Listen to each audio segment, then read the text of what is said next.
Amen. Miarabantsika rehetra indray ry havana amin'ny anaran'i Jesosy Kristy. Tafahoana amin'ny alalan'izao video izao hifampahery sy hifampizara ny tenin'Andriamanitra. Dia ho ampitomboina amintsika mandrakariva, ampitomboina aminao ny fiadanana sy ny fahasoavana avy amin'Andriamanitra iray sy Jesosy Kristy ary mifiraisana amin'ny fanahy masina. Ary hivavaka hametrahantsika ny fotoana hifampiarezantsika.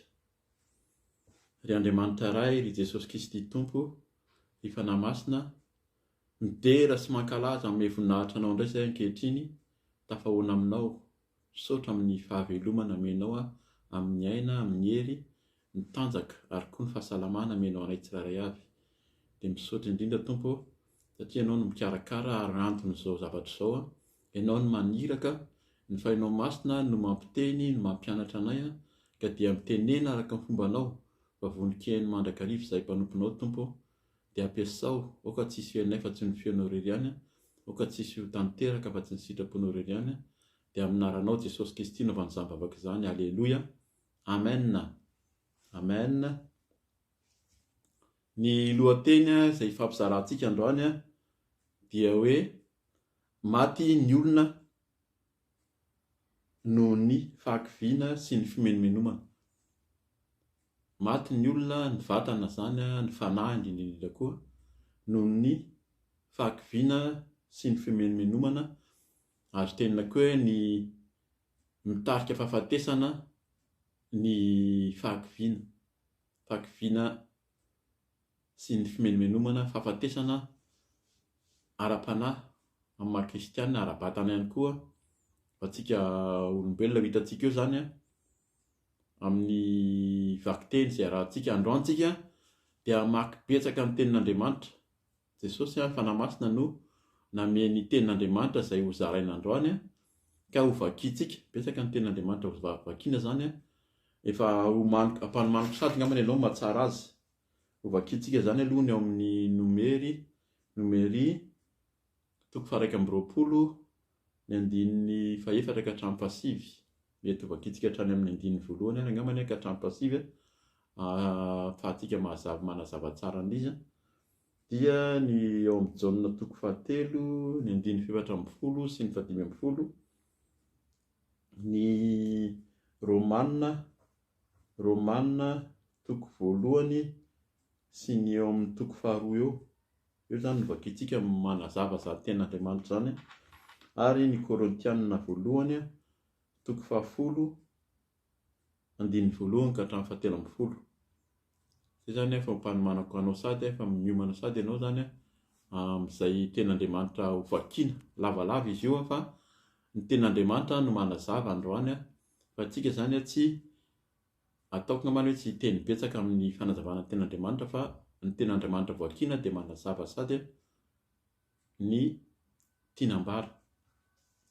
Vakiantsika sady zany ny ao amin'ny nomery 120, dia vakiako hatramin'ny 1 ka hatramin'ny 9 amin'ny anaran'i Jesosy. Rehefa ren'ilay Kananita, mpanjakany Arada, izay nonina tany Negeva, fa mandeha amin'ny lalana makany atariman'i Israely, dia niady taminy izy ka noentiny ho babo ny sasany tamin'ny Israely. Dia nivoady tamin'ny Tompo ny Israely ka niteny hoe, raha tolotrao eo an-tananay tokoa io firenena io, dia ataonay zavatra voahozona avokoa ny tanànany. Ary ny Tompo nihaino ny feon'ny Israely ka natolony azy ny Kananita, dia nataon'i Israely ho zavatra voahozona izy ireo sy ny tanànany. Koa ny anaran'izany tany zany dia natao hoe Orma na ozona. Dia ny 14 amin'ny anaran'i Jesosy, niala tany an-tendrombohitra ora indray izy ireo, ka nihazo ny lalana makany amin'ny ranomasina mena anodidina ny tany Edoma.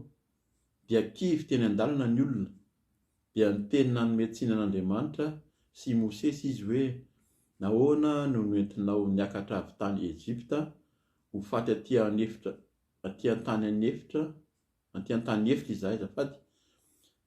Tsy misy mofo na rano aty, ary leo ny tony mofo tsy izy itony izahay, ary ny tompo nampandeha menarana mandoro teny amin'ny olona, nanaikitra ny olona ireny ka nahafatesana be tamin'ny Israely. Dia nakeo amin'ny Mosesy ny olona ka niteny hoe efa nanota izahay fa ny teny nanohitra ny tompo sy ianao, ifony amin'ny tompo izahay mba hanesorany ny menarana hiala aminay. Dia nifona ho an'ny olona i Mosesy, dia hoy ny tompo tamin'ny Mosesy, manaova menarana varahana ka antony amin'ny hazo lava, ary izay rehetra voakaikitra ka mijery izany dia ho velona. Dia nanao menarana varahana i Mosesy ka nanantona azy tany hazo lava, koa izay olona voakaikitra ny menarana ka nijery ilay menarana varahana dia velona. Tenin'Andriamanitra fantatsika henontsika matetika izany ho antsika kristianina. Raha izao ianao zany vao mamoka maheno ny tenin'Andriamanitra mitantara izany dia mampirisika antsika koa hamaky ny tenin'Andriamanitra zany amin'ny manomboka any amin'ny Genesis ity moa zany aty amin'ny nomera ety 1:20 no vakiantsika. Misy tantara betsaka ao ahafahantsika manaraka ny hoe inona marina moa zany ny tena fiainan'ny zanak'Israely. Efa fantatsika tsara ny zanak'Israely dia nifidiana tamin'ny Jakoba. Jakoba no nifidian'Andriamanitra, izay niteneniny hoe tsy ho Jakoba intsony naranao fa atao hoe Israely. Dia ny taranaka Jakoba nanomboka teo no atao hoe Israely na zanak'Israely. Betsaka ny tenin'Andriamanitra tonga amin'izao fotoana izao, anisan'izany tsika tenin'Andriamanitra zany ao amin'ny fiaraha-mivavaka izay iombonana moa zany amin'izao hoe ho avy Jesosy Kristy izao. Afaka manohatra amin'ny AMP ianao raha te hiara hivavaka aminay koa zany, fa tenin'Andriamanitra izay nomena azy amin'ny taona. Isika moa zany amin'izao famparezana izao dia fanombohan'ny taona 724. Dia anisan'ny teny nomen'ny tompo hoe isika isam-batan'olona natao hoe Jakoba na Israely zany, tsika izay ilay Jakoba fidian'Andriamanitra, tsy ilay Israely izay nifangaro nanohitra, izay indrindra mahatonga an'ity tenin'Andriamanitra androany ity hoe iza moa ilay Israely teo aloha, na ilay Israely izay efa nifidian'Andriamanitra tamin'ny nitondra ny anarany, fa tsika tsirairay avy olombelona, indrindra fa kristiana no tena naradian'i Jesosy, dia isika izao no ilay Jakoba, ilay Israely fidian'Andriamanitra, ka tokony hitandrina zany isika. Satria rehefa Israely koa tsika fidian'Andriamanitra dia ho tonga amintsika ny tenin'Andriamanitra araka ny sitrapony, dia araka izay teny izay hoe mety hitondra fahafatesana ho an'ny vatana mihitsy. Ny fanahy koa zany moa dia efa ao anatiny ny fahakiviana sy ny fimenomenomana. Amin'ny teny hafa izy ny amin'ny baiboly hafa ny fahakiviana dia dika amin'ny hoe olona tsy manana faharetana, tsy manam-paharetana ozy izy, zany hoe rehefa mandeha na mandeha amin'ny zavatra lalana lavitra ohatra ray ka hiverina fa tsy hita izay hafarany, dia tsy maharitra ilay olona. Betsaka ny tsy faharetana misy amin'ny fiainana, ara-potoana, araka geografika zany amin'ny toerana misy antsika, ara-batana, ara-tsaina, tsy maharitra amin'ny zavatra rehetra, amin'ny fianarana, amin'ny asa, amin'ny iraka ataon'Andriamanitra indrindra moa zany eo ny tena mila faharetana io.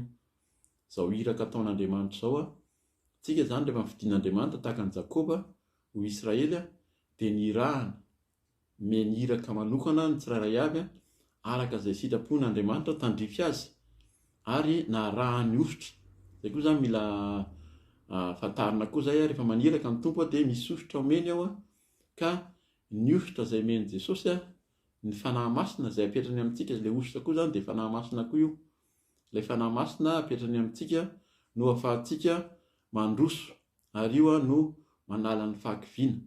Fa raha miala aminatintsika ny fanahy masina dia ho kivy vetivetytsika, na raha tsy miaraka amin'ny fanahy masina tsika, na tsy mbola nandray ny fanahy masina fa mandeha araka ny hery, araka ny fahalalana, na araka ny vola koa. Be dia be ny olona mandeha araka ny vola, manam-bola amin'ny fanarahana an'i Jesosy dia mandroso amin'ny ara-bola, na manana hery koa zany amin'ny tanjaka fotsiny amin'ny ara-batana, fa ho vetivety tsika dia ho kivy. fa ny fanahy masina no angatahantsika indrindra hitoetra ao anatintsika.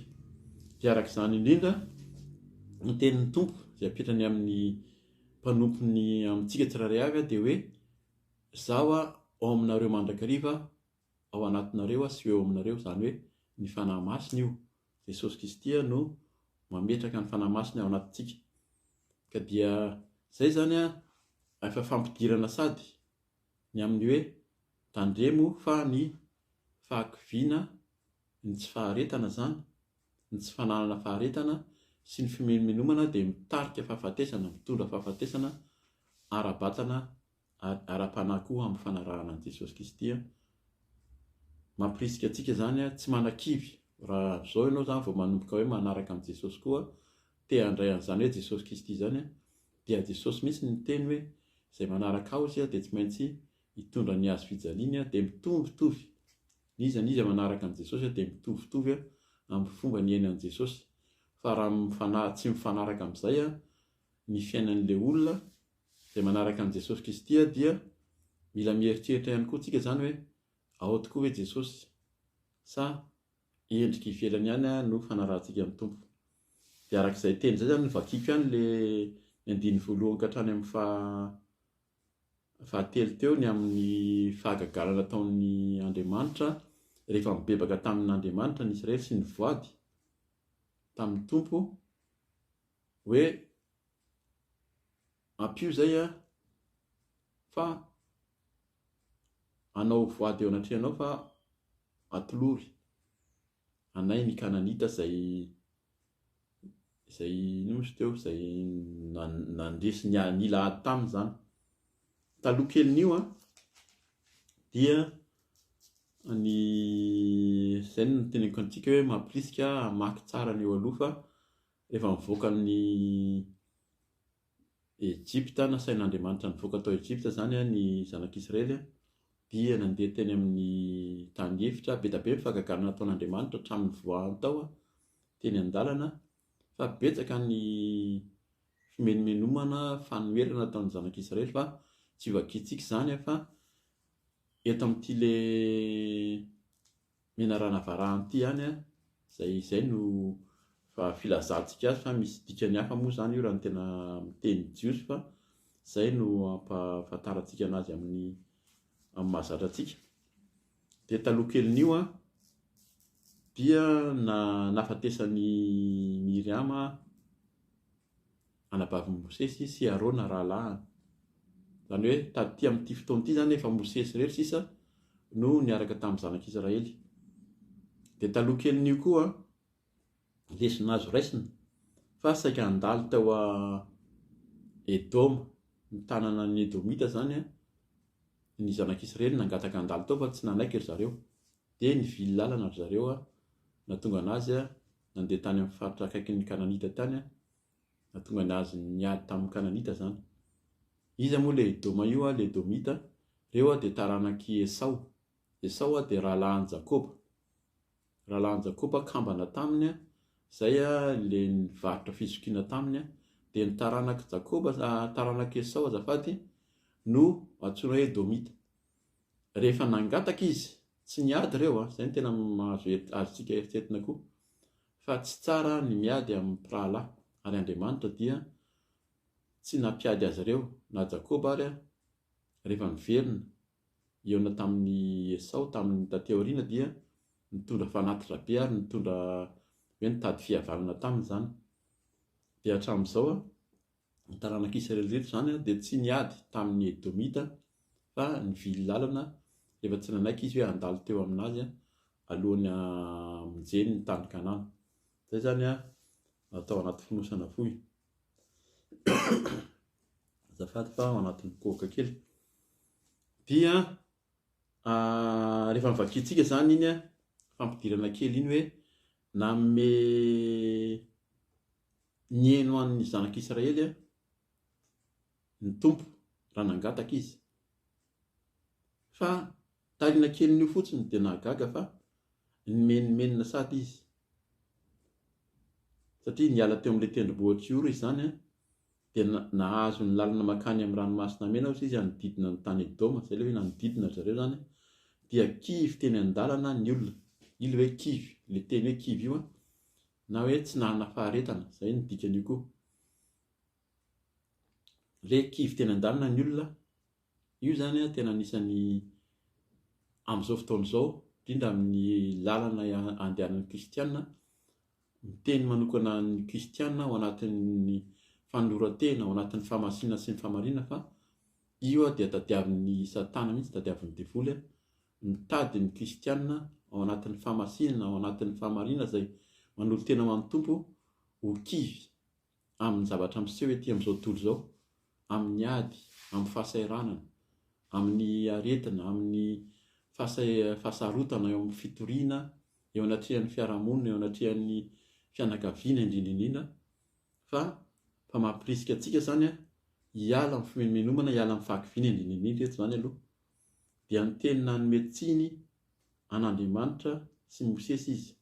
Io zany no vokatry ny fahakiviana matetika, ny fanomezan-tsiny an'Andriamanitra ary.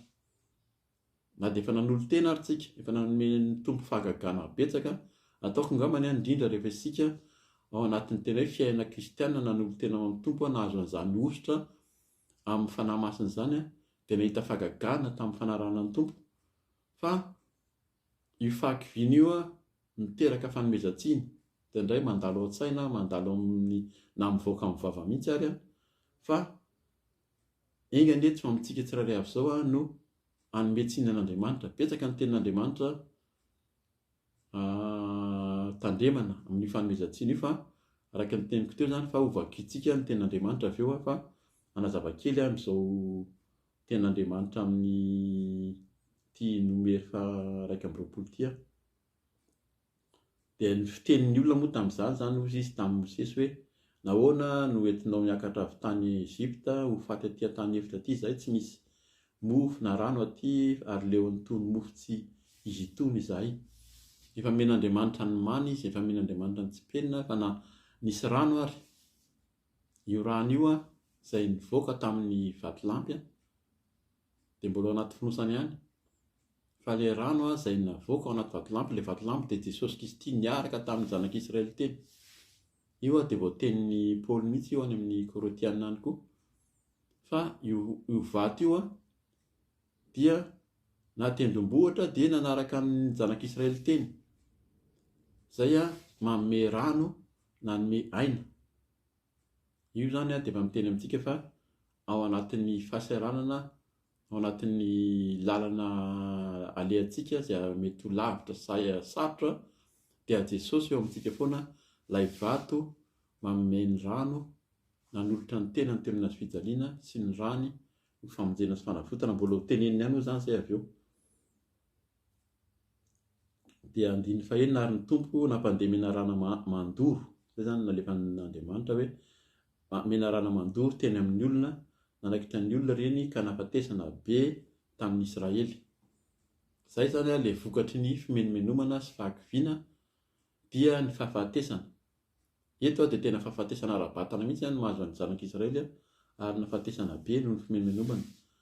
Dia nakeo amin'ny Mosesy ny olona ka niteny hoe efa nanoto izahay fa ny teny nanolotra ny tompo sy anao hifony amin'ny tompo izahay mba hanesorany ny menarana hiala aminay. Dia nifohona ho an'ny olona Mosesy, dia hoy ny tompo tamin'ny Mosesy, manaova menarana varahana ka antony amin'ny hazo lava, ary izay rehetra voakaikitra ka mijery izany dia ho velona.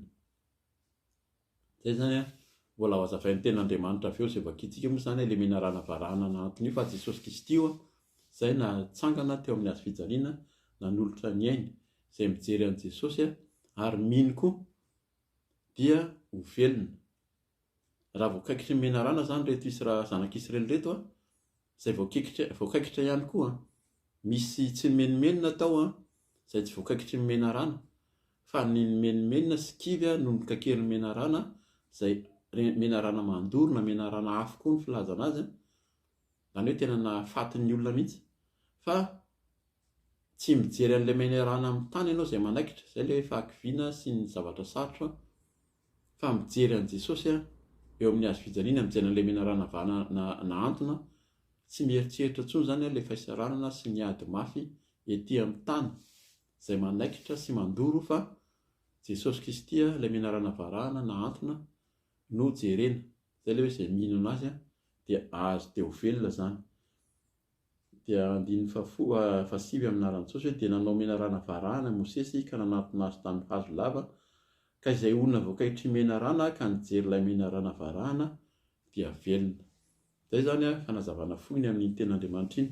Manomboka mamaky ny ten'Andriamanitra isika izay mifanaraka amin'izany atao hoe tandremo ny fahakiviana sy ny fimenomenomana fa mahafaty. Ny Jaona 3 aloha zany vakintsika izay manambara manazava kely amin'ilay menarana varahana io. Vakintsika manomboka ny andininy 1 io vakiko fotsiny aloha zany andininy 4 sy 5 dia iverena kely fa izay ny tena horaisintsika.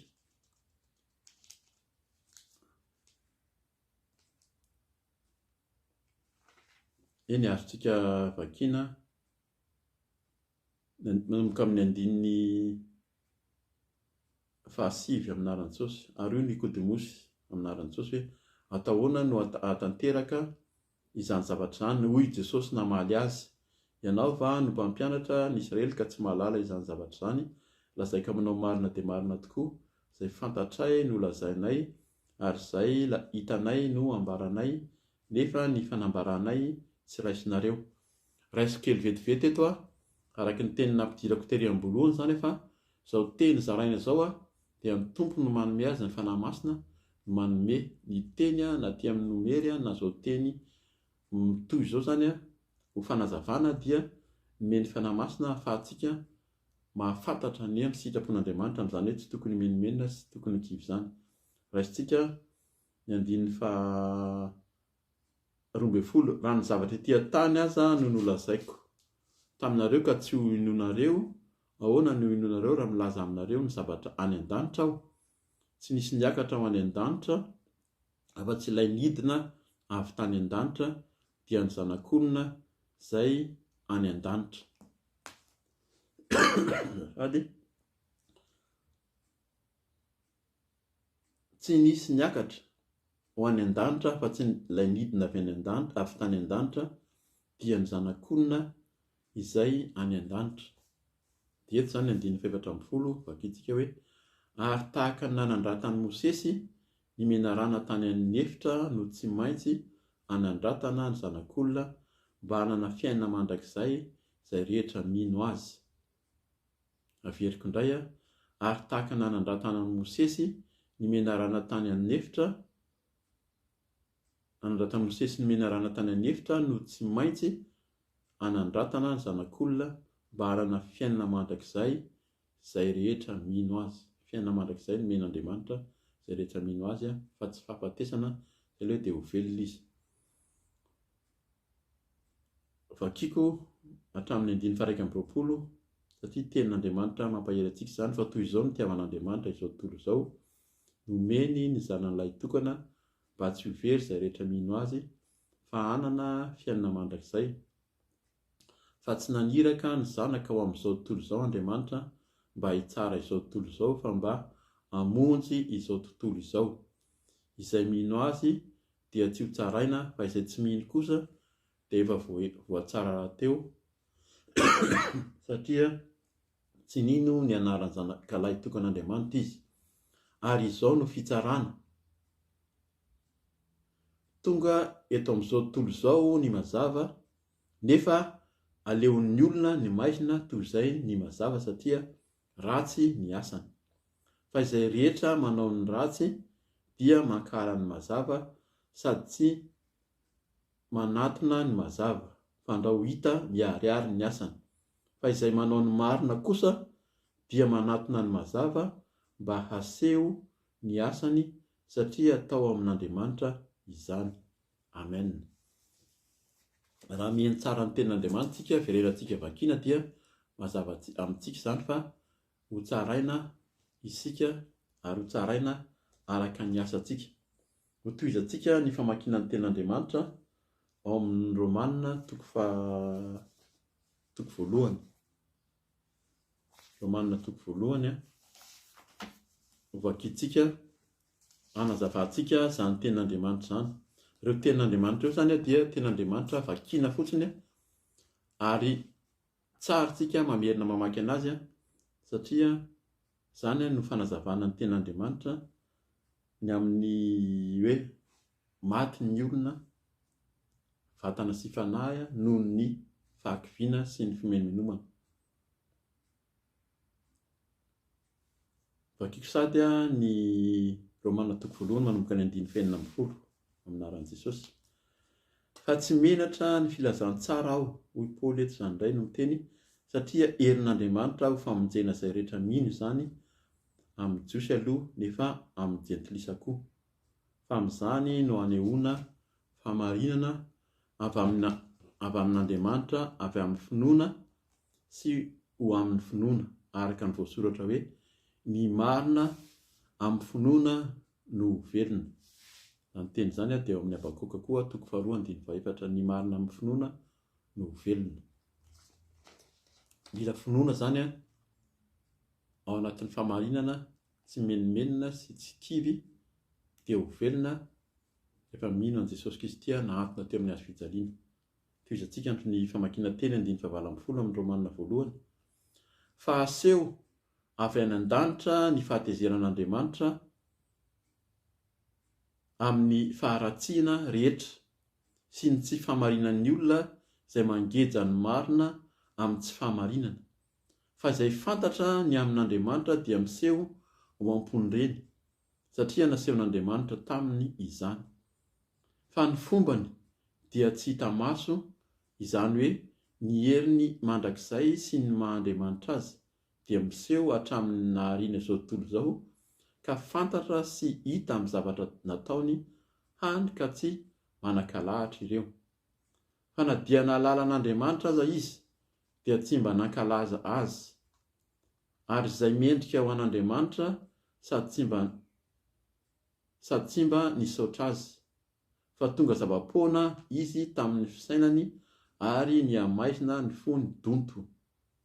Nandoko tena ho endry izy ka tonga adala, ary ny voninahitr'Andriamanitra tsy mety lo dia nosoloany sary maneho ny olombelona mety ho lo sy ny vorona mba ny biby manatongotra 4 ary ny zava-mananaina mandady sy mikisaka. Izany no nanoran'Andriamanitra azy tamin'ny filan'ny fony ho amin'ny fahalotoana, mba hifanalany voninahitra tamin'ny tenany avy. Nosoloany lainga ny famarinan'Andriamanitra ka nanaja sy nanompo ny zavatra natao izy, fa tsy ny mpanao izay isaorana mandrakizay. Amen. Izany no nanoran'Andriamanitra azy ho amin'ny filan-dratsy mahavoafady, fa ny vehivavy tao aminy dia nanova ny fanaony ara-boajanahary ho amin'izay tsy fanao.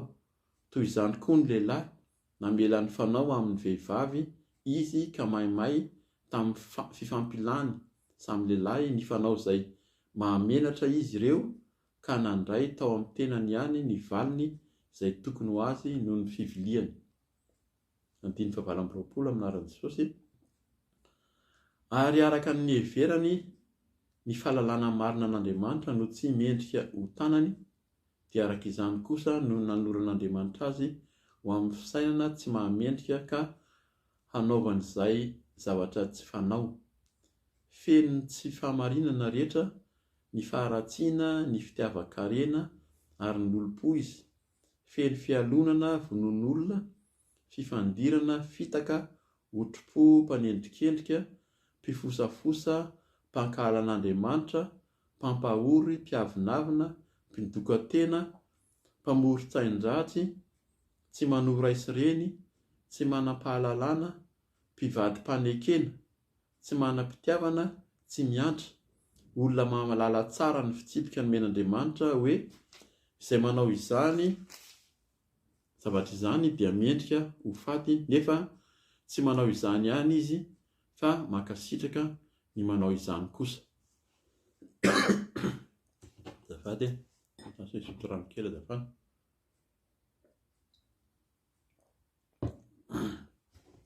Dia toy izantsika ny amin'ny Romanina eo amin'ny toko faharoa zany ny andiny voalohany amin'ny anaran'i Jesosy. Eto amin'ny soramandry amin'ny anahako eto dia miteny mihitsy izy hoe ny fitsarana marina ataon'Andriamanitra. Eto zany tsika dia tokony heritreritra ny fitsarana ataon'Andriamanitra izay nataony tamin'ny zanak'Israely koa. Koa amin'izany dia tsy manan-kahalahatra ianao ry olona, na iza ianao no mitsara, fa izay hitsaranao ny sasany no anameloanao ny tenanao koa. Fa ianao izay mitsara aza dia mba manao izany ihany koa. Nefa fantatsika fa ny fitsaran'Andriamanitra dia araka ny marina amin'izay manao toy izany. Ary ianao ry olona izay mitsara ny manao izany kanefa manao izany koa ny tenanao, moa heverinao va fa ho afa mandositra ny fitsaran'Andriamanitra ianao?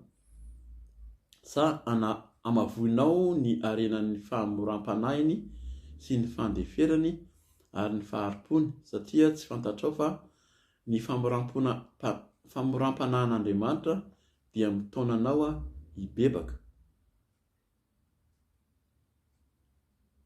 Satria tsy fantatrao fa ny famoram-panahin'Andriamanitra dia mitaonanao hibebaka. Fanontaniana moa zany napetrana eto. Fa ny ditranao sy ny fonao tsy mibebaka no iraketanao fahatezerana ho anao amin'ny andro fahatezerana sy fampisehoana ny fitsarana marina ataon'Andriamanitra, izay hamalin'ny olona rehetra araka ny asany avy. Ny fitsarana marina ataon'Andriamanitra hozy izy andiny fahenina, izay hamalin'ny olona rehetra araka ny asany avy. Andiny fafito, fiainana mandrakizay no an'izay maharitra manao soa mandrakariva ka mitady voninahitra sy laza ary tsy fahafatesana. Fahavinirana sy fahatezerana kosa no an'izay mitady ny ho an'ny tenany ihany sady manohitra ny marina ka manaraka ny tsy marina. Fahoriana sy tebiteby ho an'ny olona rehetra izay manao ratsy amin'ny jiosy aloha nefa amin'ny jentilisa koa. Voninahitra sy laza ary fiadanana kosa no ho an'ny olona rehetra izay manao ny tsara amin'ny jiosy aloha dia amin'ny jentilisa koa, fa tsy misy fizahan-taban'olona amin'Andriamanitra. Eto zany manazava kely amin'ny jiosy aloha, amin'ny jentilisa koa, efa nitenitery aloha tsika fa tsika rehetra dia nividian'Andriamanitra ho tahaka ny Jakoba ka dia nataony ho Israely. Eto zany amin'ny hafany dia nanoro ry Paoly fa tsisy intsony ny jentilisa sy ny jiosy fa mitovy izay rehetra miaraka amin'Andriamanitra. Eto ary moa zany dia naveriny fa tsy misy fizahan-taban'olona amin'Andriamanitra. Ary io tsisy fizahan-taban'olona io dia tahak'izany nanomezan'Andriamanitra ny fanahy masina. Araka ilay teny teo koa zany vakitsika teo aloha teo tamin'ny Jaona hoe fa toy izao ny tiavan'Andriamanitra izao tontolo izao. Tsy niteny mihitsy izy hoe jiosy aloha izay vao jentilisa, fa izao tontolo izao dia nomeny ny zanany lahy tokana mba tsy ho very izay rehetra mino azy, fa hanana fiainana mandrakizay dia ho velona koa raha mijery zany tsika. Andiny 12. Fa izay nanota tsy nanana ny lalàna dia ho very tsy manana ny lalàna, ary izay nanota nanana ny lalàna kosa dia ho tsaraina araka ny lalàna. Satria tsy ny mpandre ny lalàna no marina eo anatrehan'Andriamanitra, fa ny mpankatoa ny lalàna no hamarinina. Tsy ny mandre ny tenin'Andriamanitra fotsiny zany no hamarinina, fa ny mankatoa araka ny tenin'i Jesosy izay tia aho izy dia mankatoa sy mitandrina ny didiko. Fa na oviana ireo jentilisa tsy manana ny lalàna ireo no misy manao izay nandidiny lalàna araka ny nahampony, na dia tsy manana ny lalàna azy ireo dia manana ny lalàna ny tenany ihany, fa ireo dia maneho ny asan'ny lalàna ho voasoratra ao am-pony, sady ny fieritreretany rahateo no vavolombelona, ary ny fisainany dia mifampiampanga ka mifanafaka ihany koa. Izany no hiseho amin'ny andro izay hitsaran'Andriamanitra ny zavatra takona ataon'ny olona araka ny filazany tsara toriko amin'ny alalan'i Jesosy Kristy. Izay moa zany tsika dia mitoro filazany tsara amin'ny alalan'i Jesosy Kristy tahaka ny Paoly, fa raha izao ianao vao mahay ny tenin'Andriamanitra dia tahaka an'ilay jentilisa koa izay tonon'ny Paoly eto, fa ahazo tombony sy tambony araka ny fankataovana ny tenin'Andriamanitra. Raha manaiky ny tenin'Andriamanitra koa tsika dia andray tahaka ny zanak'Israely, dia araka ilay teny teo tahaka ny fidianana ny Jakoba ho Israely noho ny fidianana antsika tsirairay ho zanak'Israely koa.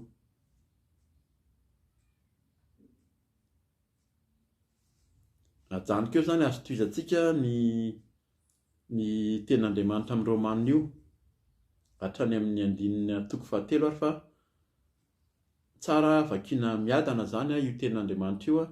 Tohizantsika ny 9:7 izy ohatra amin'ny Romanina teo hatrany amin'ny farany, dia tohizana amin'ny 9:7 fa 7 fa maranantsika ny fampaherezana ataontsika androany dia ny ao amin'ny Korinthiana voalohany 10. Korinthiana voalohany 10 ny andininy voalohany ka hatramin'ny 17 no vakiantsika amin'ny anaran'i Jesosy. Korinthiana voalohany 10 ny andininy voalohany ka hatramin'ny 17. Mbola vaky teny zany, azo vakiana, azo tohizana ho any ny tenin'Andriamanitra ampirisika antsika, fa ho vakiantsika miaraka ny Korinthiana voalohany 10 ahafantarantsika ny sitrapon'Andriamanitra, n'izany hoe aza ny menimenina, aza kivy amin'ny fanarahana an'i Jesosy, fa mitarika fahafatesana ara-batana sy ara-panahy zany ho antsika izay manara-dia an'i Jesosy Kristy aloha, na ho anao koa zany raha manolotra ny tenanao an'i Jesosy androany ianao izy raha mahay ny tenin'ny Tompo dia raiso fa ahazo fitahiana tahaka ny zanak'Israely koa tsika, tahaka ny Jakoba izay nividiny ho azy. Korinthiana voalohany 10 andininy voalohany ka hatramin'ny 17 amin'ny anaran'i Jesosy. Fa tiako tsy ho fantatrareo ry rahalahy, fa tao ambanin'ny rahona ny razantsika rehetra, namakivaky ny ranomasina izy rehetra, natao batisa ao amin'ny Mosesy tao amin'ny rahona sy ny ranomasina izy rehetra, nihinana ny sakafo ara-panahy iray ihany izy rehetra, nisotro sy ny fisotro ara-panahy iray ihany izy rehetra, fa nisotro tamin'ny vatolampy ara-panahy izay nanaraka azy izy rehetra, ary Kristy izany vatolampy izany. Izay ilay nazavaintsika tery aloha, fa Kristy dia ilay vatolampy niaraka nanaraka ny Israely tamin'ny alehany rehetra tamin'ny voahany tany Ejipta. Dia inona ny teneniny eto? Averiko tsara izy 9:7 amin'ny anaran'i Jesosy. Nisotro ny fisotro ara-panahy iray ihany izy rehetra, fa nisotro tamin'ny vatolampy ara-panahy izay nanaraka azy izy rehetra, ary Kristy izany vatolampy izany. Nefa ny ankabeazany dia tsy sitrak'Andriamanitra, fa naringana tany anefitra. Eo zany mampieritreritra antsika fa araka ny lohateny izay niraisintsika dia mila mieritreritsika amin'ny fahakiviana sy ny fimenomena. Tohizako amin'ny anaran'i Jesosy ny 9:9, izany zavatra izany dia tonga anatra ho antsika mba tsy hitsiriritra zava-dratsy isika toy ny tsiritan'izy ireny. Aoka tsy ho mpanompo sampy ianareo tahaka ny sasany tamin-dry zareo, araka ny voasoratra hoe, nipetraka hihinana sy hisotro ny olona dia nitsangana hilalao. Aoka tsy hijangajanga isika tahaka ny sasany tamin-dry zareo, ka 3:04 alina no ringana indray andro. Aoka tsy haka fanahy ny Tompo isika tahaka ny nakany sasany amin'dry zareo fanahy azy, ka nahatonga azy ireny ho matin'ny menarana. Aoka tsy monomonina ianareo tahaka ny sasany tamin-dry zareo izay matin'ny mpandringana, ary izany dia nanjoa azy ireny mba ho anatra sady voasoratra koa ho fananarana antsika izay hiaran'izao andro faran'izao. Koa izay milaza azy fa efa mijoro tsara, dia aoka izy hitandrina fandrao ho lavo. Eto izany dia mbola miteny koa ny tenin'Andriamanitra fa izao no andro farany. Andro farany ozy izy izao. Betsaka ny zavatra miseho ary mbola hiseho amin'izao andro farany izao, izay efa naseho an'ny fanahy masina tamintsika tsiray avy ao anatin'ny fahamasina sy fahamarinana, aseho amin'ny mpanompony, ambaran'ny mpanompon'Andriamanitra, izay hitantsika na henontsika indrindra amin'ny alalan'ny vidéo tahaka izao fa mampirisika antsika tsy salasala hieno sy hanaraka ireny fa akaiky ny tompo, efa tsisy ozy izy ny fotoana. Tenin'Andriamanitra veriny matetika koa zany efa tsisy intsony ny fotoana fa efa akaiky izy ka dia iomantsika. Ary araka ny tenin'ny 12 Veriko indray eto hoe koa izay milaza azy fa mijoro tsara dia aoka hitandrina fandrao lavo. 9 tsy misy fakapanahy nahazo anareo afa-tsy izay zakan'olombelona, nefa mahatoky Andriamanitra ka tsy hamela anareo halaim-panahy mihoatra noho izay zakanareo. Fa momba ny fakapanahy dia sy ny lalana koa ahafahanareo mahazaka izany. Amen. Izay zany ny tenin'Andriamanitra izay nifampizarantsika androany. Mampirisika antsika hamerina tsara ny famakiana ny tenin'Andriamanitra. Izay zany ny tenin'Andriamanitra nomeny tompo mivantana mihitsy ireo hoe reto no vakiantsika androany ho fanazavana izany lohateny izany. Nomeny ny lohateny hoe tandremo fa mahafaty ny vatana sy ny fanahy, ny fahakiviana sy ny fimenomenomana. Dia maharitra hatramin'ny farany ry havana ary ny fampitsotro ambavaka tsika mba haharitra hiara-hiditra eo amin'ny fanjakan'Andriamanitra any an-danitra, araka ny teny teo fa fanjakan'Andriamanitra, fanjakan'i Jesosy dia any an-danitra. Dia manao velomanao aminaran'i Jesosy raha mbola tsy tonga moa ny tompo izany dia mbola hiverina hifampizara toy izao tsika. Alleluia. Amen.